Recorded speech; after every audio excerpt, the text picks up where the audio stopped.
என்னுடைய நன்றிகளும் வணக்கங்களும். ஊடக நண்பர்கள் உங்க எல்லாருக்குமே தெரியும். சமீபத்துல நடந்த டபுள் ஆக்குபன்சி, அப்புறம் நூறுசாமி, ஜிடிஎன் பட விழாவில் என்னால் கலந்துக்க முடியல. அதுக்கு காரணமும் நீங்க தான்.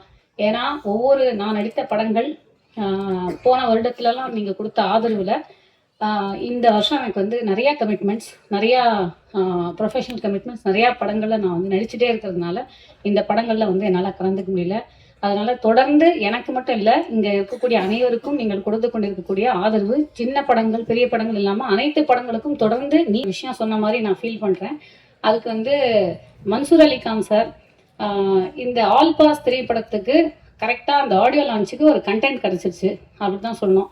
ஏன்னா எல்லா திரைப்படத்துலையும் ஏதோ ஒரு விஷயம் ஒரு ஆடியோ லான்ச்சில் நடக்கும். இன்னைக்கு அவர் பேசினது உங்களுக்கு வேணா ஒரு இல்லை பொதுமக்களுக்கு ஒரு கண்டென்ட்டா இருக்கலாம். எல்லாருமே வீடியோ எடுத்துட்டு இருந்தீங்க. ஆனா சாருடைய ஆதங்கத்தை என்னால் புரிஞ்சுக்க முடியுது. இந்த இடத்துல நான் அவருக்கு அவருக்கு ரிப்ளை கொடுக்கறதுக்கு நான் ஒரு இடத்துல இல்லை. அதாவது அவருக்கு ஒரு ஆன்சர் பண்ற இடத்துல நான் இல்லை. ஆனா நான் இப்படி யோசிக்கிறேன் இந்த விஷயத்த. நானும் இந்த ஆதங்கத்தை நிறைய இடத்துல நான் ஃபேஸ் பண்ணியிருக்கேன். ஏன்னா ஒரு சப்போர்ட்டிங் ஆர்டிஸ்டா பல நேரத்துல நம்ம ஏதோ ஒரு இடத்துல நம்மளுடைய கேரக்டர் ஒரு ஆர்க்கே இல்லாம முடிஞ்சிரும், இல்லைன்னா இருட்டடிக்கப்பட்டுருவோமோ அப்படிங்கிற மாதிரிலாம். ஒரு உதாரணத்துக்கு கோமாளி அப்படிங்கிற திரைப்படத்துல நான் இதை சில மேடைகள்ல நான் சொல்லலை, ஆனா ஒரு சில பேட்டிகள்ல சொல்லியிருக்கேன். கோமாளி அப்படிங்கிற திரைப்படம் நீங்க பார்த்துருப்பீங்க. அந்த திரைப்படத்துடைய ஆடியோ லான்ச் ஏதோ ஒரு ப்ரெஸ் ஷோவோ ஏதோ ஒன்று, அதுல நான் இன்வைட் பண்ணி 1 மணி நேரம் வீட்டில் ஒரு மேக்கப் ஆர்டிஸ்ட்டை வீட்டுக்கு வர சொல்லி மேக்கப்லாம் போட்டு ஹேர்லாம் பண்ணி சாரீலாம் ட்ரேப்லாம் பண்ணிட்டு நான் போறேன். அங்கே போனால் வேல்ஸோடைய அந்த ஸ்கூல் ஆர் காலேஜ் அந்த ஸ்டூடெண்ட்ஸுக்கு மத்தியில் ஒரு கடைசி ரோக்கு முன்னாடி ஒரு 2 ரோ முன்னாடி எனக்கு ஒரு இடம் கொடுத்து என்னை உட்காத்தி வச்சுருந்தாங்க. இது ஒரு தவறு தான், அவங்க வேணும்னு அதை பண்ணலை, ஆனால் அது நடந்துருச்சு அந்த மாதிரி. அப்போ நான் என்ன பண்ணிட்டேன்னா எனக்கு ரொம்ப வருத்தமாக போயிடுச்சு. நம்ம ஒரு முக்கியமான கதாபாத்திரம் நம்ம பண்ணியிருக்கோம், ஆனால் நம்ம இந்த மாதிரி ஒரு இடத்துல நம்ம உட்காத்தி வச்சுட்டாங்களே. ஏன்னா மேடைக்கு நான் கூப்பிடவும் இல்லை. நான் என்ன பண்ணிட்டேன், சரின்னு சொல்லிட்டு என்னோட டிரைவருக்கு ஃபோன் பண்ணி வண்டி எடுத்துருப்பா நான் வந்துடுறேன் வெளியில அப்படின்னு சொல்லிட்டு நான் வெளியில அப்படியே வீட்டுக்கு வந்துட்டேன்.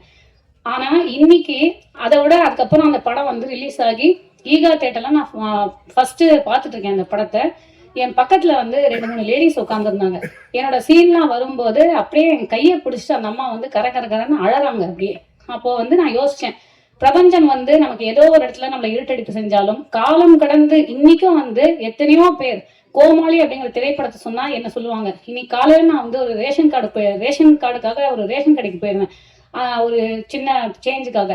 அந்த இடத்துல கூட அந்த கோமாளி படத்தை சொல்றாங்க. அப்ப நான் என்ன நினைக்கிறேன்னா, ஒரு ஆர்டிஸ்டுக்கு எங்க நம்ம இருட்டடிப்பு இந்த இதுக்குள்ள நடந்தாலும், ஒரு இடத்துல நமக்கு இருட்டடிப்பு நடந்தாலும் நம்மளுடைய ஒவ்வொரு கதாபாத்திரமும் காலம் கடந்து நிற்கும். அதனால அந்த ஆர்கானிக்கா மக்கள் மத்தியில நமக்கு கிடைக்கக்கூடிய செல்வாக்கு அப்படிங்கிறது யாருமே இருட்டடிப்பு செய்யவே முடியாது. பிரபஞ்சம் அதை பார்த்து கொள்ளும். இதை நம்ம பாசிட்டிவா சார் நீங்க வருத்தப்படாதீங்க, உங்களுடைய ஆதங்கம் எனக்கு புரியுது. ஆனா இதுதான் உண்மை. காலம் கடந்தும் நீங்க செஞ்ச ஒவ்வொரு கேரக்டரும் உங்களுக்காக நின்று பேசும். மக்கள் மத்தியில இன்னும் தமிழ் ஜனம் சினிமா எவ்வளவு வருஷம் இருந்தாலும் நம்ம எல்லாரும் ஒவ்வொருத்தரும் அந்த ஸ்கிரீன்ல நம்ம தெரியும். அதனால அது நம்ம அப்படி எடுத்துக்க வேண்டிய அவசியம் கிடையாது. இன்னொன்னு ஜிடிஎல்ல நான் நடிச்சிருக்கேன், ஒரு சின்ன கதாபாத்திரம் பண்ணியிருக்கேன். நூறுசாமி பாருங்க, நான் அதுல ஒரு சின்ன கதாபாத்திரம் பண்ணியிருக்கேன். நம்ம சொல்ற இடத்துல எல்லாம் நான் யோசிப்பேன், எனக்கு பல படங்கள்ல நம்ம அங்கிருந்து தெரிஞ்சுட்டு போயிடுறோம். ஆனா இந்த படத்துல நான் முதல்ல 2 பேருக்கு நான் நன்றி சொல்லணும் அப்படின்னு நினைக்கிறேன். ஒண்ணு இயக்குனர் மைதீன் அவர்களுக்கும், இந்த ஒன் ஸ்டெப் என்டர்டெயின்மெண்ட் தயாரிப்பாளர் மோகனா அவர்களுக்கும். ஏன்னா இவங்க 2 பேர் தான் நான் ஃபர்ஸ்ட் டைம் கதை கேட்கறதுக்காக நான் அவங்க ஆஃபீஸ் போகும்போது என்கிட்ட சொன்னது, படம் எத்தனை நாள் ஷூட் அப்படிங்கும்போது ஒரு 45 to 50 days எடுக்க போறோம், உங்களுக்கு ஒரு 35 நாள் இருக்கும் அப்படின்னாங்க. ஏன்னா 35 நாள்னா நம்ம என்ன அவ்வளோ பெரிய கதாபாத்திரமா பண்றோம், இவ்வளவு நாள், அதுவும் 9 to 9 கால் ஷீட் அப்படின்னாங்க. அப்ப யோசிச்சேன், என்னடா படம் ஃபுல்லா நம்ம தான் வரணும்னா அது உண்மையாவே அது அப்படிதான் இருந்தது. ஒரு சிறிய படத்தில், அதாவது சிறிய படம் சொல்ல முடியாது, ஒரு இந்த பட்ஜெட்ல செய்யக்கூடிய ஒரு படத்துல த்ரூ அவுட்டா வரக்கூடிய ஒரு கதாபாத்திரமா, அந்த கதையோட்டத்தோட வரக்கூடிய கதாபாத்திரமா பண்றது அவ்வளவு மனநிறைவா இருக்கு. அந்த மனநிறைவை எனக்கு கொடுத்ததுக்காக முதல்ல இந்த 2 பேருக்கும் நான் நன்றியை தெரிவிச்சே ஆகும்.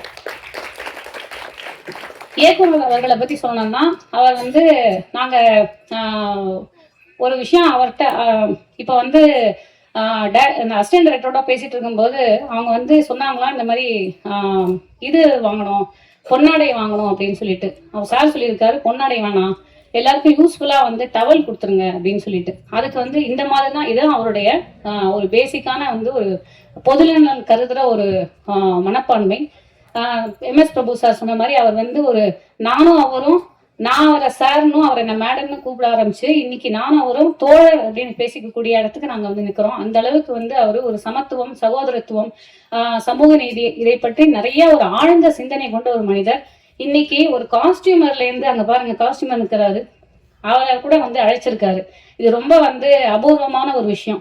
ஒவ்வொரு அசிஸ்டன்ட் டைரக்டரும், ஒரு அசிஸ்டன்ட் டைரக்டர் கூட இங்க இல்லாம வந்து இல்லை, எல்லா அசிஸ்டன்ட் டைரக்டர்ஸும் இன்னைக்கு வந்திருக்காங்க. அது மட்டும் இல்லாம அவர் வந்து ஒவ்வொரு நாள் படப்பிடிப்பு முடிச்சதுக்கு அப்புறம் ஈவினிங் வந்து உட்கார்ந்து இந்த டீ அப்படிங்கறத நம்ம எப்பயுமே யோசிப்போம், அந்த தேநீர் அப்படிங்கிறது எல்லா மனிதர்களையும் வந்து ஈக்குவலைஸ் பண்ணக்கூடிய ஒரு விஷயம் அப்படிங்கிறது. இப்பதான் சார் சொன்னார், ஆல் ஆர் ஈக்குவல் அப்படிங்கிற மாதிரி எல்லாரும் ஒன்று அப்படிங்கிறத நிரூபிக்கிற வகையில ஷூட்டிங் முடிஞ்ச உடனே எல்லாரும் வந்து ஒரு சேர் போட்டு டைரக்டர் வந்து சென்டர்ல உட்காந்துருப்பாரு, அவரை சுத்தி வந்து எல்லாரும் உட்காந்து நாங்க வந்து நிறைய கதை பேசிட்டு தான் வீட்டுக்கு போவோம். ஷூட்டிங் ஸ்பாட்டை விட்டு போறதுக்கே அந்த மனசு வராது. அந்த அளவுக்கு வந்து ரொம்ப இனிமையா பழகக்கூடிய ஒரு சமத்துவத்தை, ஒரு சகோதரத்துவத்தை கடைபிடிக்கக்கூடிய ஒரு மனிதராக இருந்தாரு. அது வந்து ரொம்பவே பாராட்டத்தக்க ஒரு விஷயமா இருக்கு. அண்ட் மேடம் மோகனா மேம் வந்து நம்ம CM சார் மாதிரி ரொம்ப கம்மியாக தான் பேசுவாங்க, ஆனால் கரெக்டாக பேசுவாங்க. இப்போ கூட பார்த்தீங்கன்னா ஃபர்ஸ்ட் அவங்க வந்து வரவேற்புரை, எல்லாருக்கும் வணக்கம், நன்றி வணக்கம், அதோட முடிச்சிட்டாங்க. ஸோ அவங்க வந்து ஒரே ஒரு விஷயம், 2 விஷயம் அவங்கள பற்றி சொல்லி பாராட்டணும் இந்த இடத்துல. ஒவ்வொரு நாளும் அன்னன்னைக்கு பேமெண்ட்டை அன்னன்னைக்கு கொடுத்த ஒரு தயாரிப்பாளர். இது வந்து சினிமாவில் ரொம்பவே அனுபவமான ஒரு விஷயம். 2வது, அவங்க ஒரு பக்கம் வந்து தயாரிப்பாளர், இன்னொரு பக்கம் ஆர்டிஸ்ட். காலையில வருவாங்க, அவங்க வந்து எல்லாரோடையும் தனியாக ரூம்ல போய் கேரவன்ல போய் சாப்பிட்றதுலாம் இல்லை, எல்லா டெக்னீஷியன்ஸோட வந்து ஃபுட்டு சாப்பிடுவாங்க. சாப்பிட்டு முடிச்சு அவங்க வந்து மேக்கப் போட்ட உடனே தயாரிப்பாளர் அப்படிங்கிற அந்த ஹேட்டை வந்து கைட்டி வச்சுட்டு ஒரு ஆர்டிஸ்டா மாறிடுவாங்க. எங்க கூட அப்படியே நடிச்சு கடைசியில வந்து ஈவினிங் அதை முடிக்கும் போது தான் அவங்க திருப்பி தயாரிப்பாளராக மாறுவாங்க. அந்த 2 அவதாரத்தையும் ரொம்ப அழகா, இது வந்து அவங்க, நான் இந்த இடத்துல ஏன் பெருமைப்படுறேன்னா, ஒரு பெண்ணா இருந்து அவங்க இதை செஞ்சிருக்காங்க. எனக்கு வந்து நான் எத்தனையோ 3, அதாவது சுதா கோங்கர மேம், அப்புறம் லட்சுமி ராமகிருஷ்ணன் மேம், பிரியா மேம், 3 பேரோடய நான் வந்து ஒரு உமன் டைரக்டரோட நான் நடிச்சிருக்கேன். ஆனா இதுதான் என்னுடைய ஃபர்ஸ்ட் உமன் ப்ரொடியூசரோட நான் நடிக்கிறேன். ஸோ ஐ திங்க் பல பேருக்கு வந்து அந்த ஒரு அனுபவம் அப்படின்னு நினைக்கிறேன். முதல் பெண் தயாரிப்பாளரோட நடிக்கிற அனுபவம், ஒரு பெண்ணாக நான் வந்து ரொம்ப பெருமைப்படுறேன். தயவு செஞ்சு இதுக்கு நீங்க எல்லாரும் கை தட்டு. நான் இன்னொரு 2 நிமிஷம் மட்டும் எடுத்துக்கிறேன். அண்ட் இந்த படத்துல வந்து நீங்க ஃபர்ஸ்டே பார்த்துருப்பீங்க, இந்த ஆர்ட் டைரக்ஷன், நீங்க அவுட்டர் வந்து பார்த்தீங்க. எல்லாரும் வந்து என்ன நினைக்கிறாங்கன்னா, சொல்லாமான்னு தெரியல, பார்த்தா நாங்க வந்து ஃபுல் படம் வந்து நார்த் மெட்ராஸ்ல ஷூட் பண்ண மாதிரி இருக்கும். ஆனா இது வந்து ஃபுல் படம். ஓகே ஓகே, அதை கட் பண்ணிடுங்க, இந்த இடத்த எடிட் பண்ணி தூக்கி எறிஞ்சுங்க. ஓகே சரி, அவை குறிப்பிலிருந்து நீக்கப்படுகிறது. சரி ஓகே. நார்த் மெட்ராஸ் மக்களுக்கு இந்த நேரத்துல வந்து நான் நன்றி தெரிவிச்சுக்கணும். ஏன்னா எல்லாரும் நார்த் மெட்ராஸ் இப்படி அப்படின்னு அவங்கள பத்தி நம்ம நிறைய அசியூம் பண்ணி இங்க பேசிட்டு இருக்கோம். நாங்க அங்க வந்து ஷூட் பண்ணோம் பல நாட்கள். எந்த வீட்டுக்குள்ள வேணா எந்நேரமும் புகுந்து எங்களுக்கு ஒரு சேர் வேணும், ஸ்டூல் வேணும், அங்க அடிக்கிறதுக்கு ஆணி வேணும், எது கேட்டாலும் கொடுப்பாங்க. அவ்வளவு ஒரு அழகான மக்கள், அழகான ஒரு வாழ்வியல். அங்க வந்து அந்த நாட்கள் வந்து எங்களுக்கு ஷூட்டிங் போன மாதிரியே தெரியல. யாரோட வேணா எங்க வேணா உட்காந்து சாப்பிடலாம். அது மட்டும் இல்லாம மத்தியானம் வந்து எந்த வீட்லயாவது வந்து கேட்பாங்க, உங்களுக்கு வந்து மீன் இருக்கு, மீன் குழம்பு செஞ்சு கொண்டு வரலாமா அப்படிங்கிற மாதிரி எல்லாம் கேட்டாங்க. அந்த அளவுக்கு வந்து அந்த மக்கள் அவ்வளோ வந்து எங்களுக்கு ஹெல்ப் பண்ணாங்க. அந்த ஷூட்டிங் நடந்த அந்த காலகட்டத்துல அவங்களுக்கு வந்து இந்த மேடையில நான் வந்து நன்றி சொல்லணும் அப்படின்னு நான் நினைக்கிறேன். அண்ட்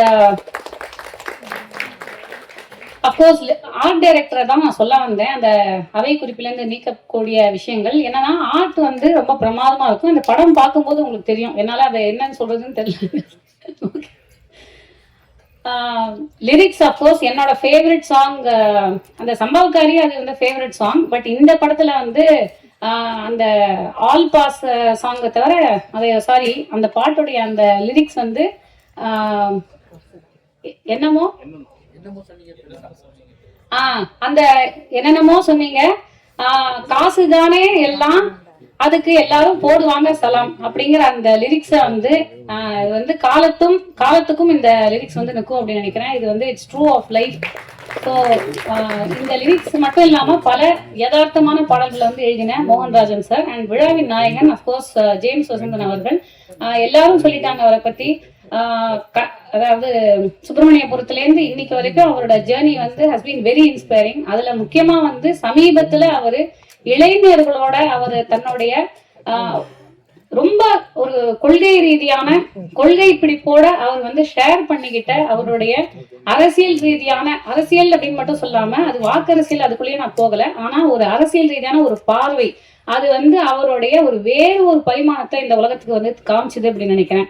அது வந்து எனக்கு ரொம்ப ரொம்ப இன்ஸ்பைரிங்கான ஒரு விஷயமா இருந்தது. ஏன்னா எந்த ஒரு இடத்துலயும் அவர் வந்து ஒரு பிசகாம அந்த விஷயங்களை வந்து இளைஞர்களோட அதுவும் இளைஞர்களா வந்து அவங்க மதித்து அவர்களை எந்த ஒரு இடத்துலயும் வந்து அந்த இளைஞர்களை ஒரு டாப் டவுன் டூ அப்படிங்கிற மாதிரி செய்யாம ரொம்ப அழகா அவங்களை வந்து கையாண்ட விதம் நீங்க எல்லாருமே பார்த்துருப்பீங்க. அது வந்து அவருக்கு ரொம்ப பெரிய ஒரு என்னுடைய பார்வையில அவர் எங்கேயோ வந்து எலிவேட் பண்ணிருச்சு.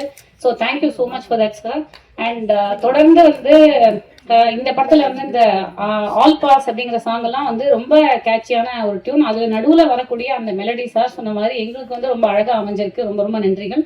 அண்ட் நிறைய சொல்லிட்டேன்னு நினைக்கிறேன். ஓகே, பிஆர்ஓ புவன் சார் அவர்களுக்கும் அப்புறம் இந்த திரைப்படத்துடைய அனைத்து assistant directors and cameraman Dil Raju sir மற்றும் அனைத்து டெக்னீஷியன்ஸ் அண்ட் என் கூட நடித்த ஆட்கள், அதாவது வந்து ஆல் தி ஆர்டிஸ்ட், ஒரே ஒரு வழியில் ஒவ்வொருத்தரை பற்றி நான் வந்து தேங்க் பண்ணி சொல்லிட்டேன். அஃப்கோர்ஸ் வந்து ஜெயபிரகாஷ் சார் சொல்லவே வேண்டாம், த சீனியர் மோஸ்ட். எதுக்குன்னா நான் ஏஜ் வைஸ் நான் எதுவுமே சொல்லலை. நான் என்ன அதாவது வந்து பல நேரங்களில் நான் யோசிச்சிருக்கேன், எனக்கும் ஜெயபிரகாஷ் சாருக்கும் ஒரு படத்துல கூட காம்பினேஷன் வந்ததே இல்லைன்னு. இந்த படத்துல நாங்க நடிக்க ஆரம்பிச்சதுக்கு அப்புறம் இப்போ நாங்க வந்து இன்னொரு படமும் நாங்க வந்து 3 படம் இப்போ ஆக்சுவலா நானும் அவரும் சாரோட காம்பினேஷன் நான் பண்ணிட்டு இருக்கேன். ஸோ வெரி வெரி ஸ்வீட், ரொம்ப இனிமையா பழகக்கூடிய ஆனா எக்ஸ்ட்ரீம்லி டேலண்டட். அந்த இடத்துல அந்த கேரக்டராகவே வந்து ஒரு டிரான்ஸ்ஃபார்ம் ஆகி எந்த கேரக்டரா இருந்தாலும் டிரான்ஸ்ஃபார்ம் ஆகி வாழக்கூடிய ஒரு ஆர்டிஸ்ட். அவரோட நடிக்கிறது எனக்கு ரொம்ப பெருமையா நினைக்கிறேன். அதே மாதிரி அவருடைய மகன் துஷ்யந்த், தந்தை காட்டும் உதவி இவன் தந்தை என்னோடான் கொல்லும் சொல் அப்படிங்கிறதுக்கு அந்த வாக்கியத்துக்கு ஒரு பாந்தமா அவரை போலவே இனிமையா பழகக்கூடிய, ஆனா எனக்கு தெரிஞ்சு வந்து அவர் வந்து ஒரு இன்னைக்கு இருக்கிற அப்கமிங் ஆர்டிஸ்ட் அப்படின்னு அவர் சொல்ல முடியாது. இன்னைக்கு இருக்கக்கூடிய ஹீரோஸ்ல இப்ப வந்து நிறைய இளம் ஹீரோஸ் வந்துட்டு இருக்காங்க. அதுல வந்து இவர் ஒரு முக்கியமான இடத்த தமிழ் சினிமால பிடிப்பார் அப்படிங்கிறதுக்கு இந்த படம் வந்து ஒரு எக்ஸாம்பிளா இருக்கும் அப்படின்னு நினைக்கிறேன். ஏன்னா அதுல வந்து இந்த படத்துல அப்படி ஒரு உழைப்பை வந்து அவர் போட்டிருக்காரு. இந்த படத்தை முடிச்சதுக்கு அப்புறம் நான் அவரை வந்து சமீபத்துல ஒரு ஷூட்டிங்ல மீட் பண்ணேன். அப்படி வந்து டிரான்ஸ்ஃபார்ம் ஆயிருக்காரு, பிசிக்கல் டிரான்ஸ்ஃபர்மேஷன். ஸோ அவரோட டெடிகேஷன் கண்டிப்பா வந்து அதுக்கு there be good result for that. And of course Janani, அவங்களும் வந்து நம்ம எல்லாரும் தமிழ் பேசும் கதாநாயகி வந்து இல்லைன்னு நம்ம சொல்லுவோம். இன்னைக்கு வந்து தமிழ் பேசும் கதாநாயகி மட்டுமே இல்லைங்க, உங்களுக்கு இலங்கை தமிழ் பேசும் கதாநாயகி, இலங்கையிலிருந்து வந்திருக்கக்கூடிய நம்மளுடைய ஜனனி அவர்கள். அவங்களுக்கு வந்து என்னுடைய வாழ்த்துக்கள். ரொம்ப அழகான வந்து ஒரு நடிப்பை வந்து காமிச்சிருக்காங்க. அண்ட் வருங்கால அமைச்சராக ஆகக்கூடிய ஒரு இடத்தில் இருக்கும் நம்முடைய சுப்பிரமணிய சிவா அவர்கள். இன்னைக்கு அவர் வரல, கூடிய சீக்கிரம் அவரோட வந்து நடித்த ஒரு அனுபவம் எனக்கு வந்து ரொம்ப நடிப்புங்கிறத மீறியும் அவரோட கிடைத்த நட்பு வந்து எனக்கு ரொம்ப பெருமையா இருக்கு. அண்ட் அஃப்கோர்ஸ் இந்த பாய் நெக்ஸ்ட் டோர் அப்படின்னு சொல்லக்கூடிய இடத்துல இல்லாம அந்த பர்சன் நெக்ஸ்ட் டோர், உண்மையாவே அடுத்த வீட்டுல வந்து இப்படி ஒருத்தர் இருப்பாரு அப்படிங்கிறதுக்கு பிரசன்னா அவர்கள், நக்கலேஜ் பிரசன்னா, குடும்பஸ்தன் படம் மூலமா வந்து ரைட்டரா அறிமுகமாகி பல படங்கள் நடிச்சிட்டு இருக்காரு. அவரும் வந்து ஒரு கேரக்டரை பண்ணியிருக்காரு, அவருக்கும் வாழ்த்துக்கள். சத்யா சார், அப்புறம் வந்து இவங்க மைதிலி அவங்க, அப்புறம் என்னுடைய மோஸ்ட் ஃபேவரட் செந்தில்குமாரி அவர்கள். அவங்கள பத்தி நான் சொல்லி ஆகணும். அதாவது 2010களின் அந்த டிகேடோடைய சுவாசிகா அப்படின்னு நான் அவங்கள சொல்லுவேன். ஏன்னா வந்து ரொம்ப டேலண்டட் பர்சன். இந்த மேடையில வந்து என்னுடைய ஃப்ரெண்ட்ஷிப்பை நட்பை வந்து பகிர்ந்துக்கிறதுல நான் ரொம்ப பெருமைப்படுறேன்.